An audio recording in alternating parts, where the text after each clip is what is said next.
ممبر قومی assembly convener متحدہ قومی موومنٹ وفاقی وزیر برائے تعلیم و پیشہ ورانہ تربیت ڈاکٹر خالد مقبول صدیقی کی ہدایت پہ اور متحدہ قومی موومنٹ پاکستان کے ممبر صوبائی سندھ اسمبلی انجینئر سید عادل عسکری کی ہدایت پہ قومی شناختی کارڈ بنوانا ہوا انتہائی آسان۔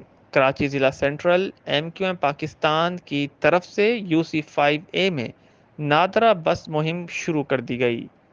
ایم کیو پاکستان کے ذمہ دار اور کارکن بھی موجود۔ عوام کی سہولیات کے لیے ایم کیو پاکستان کی طرف سے ایک کیمپ بھی لگایا گیا جس میں عوام کو گرمی سے بچایا جائے۔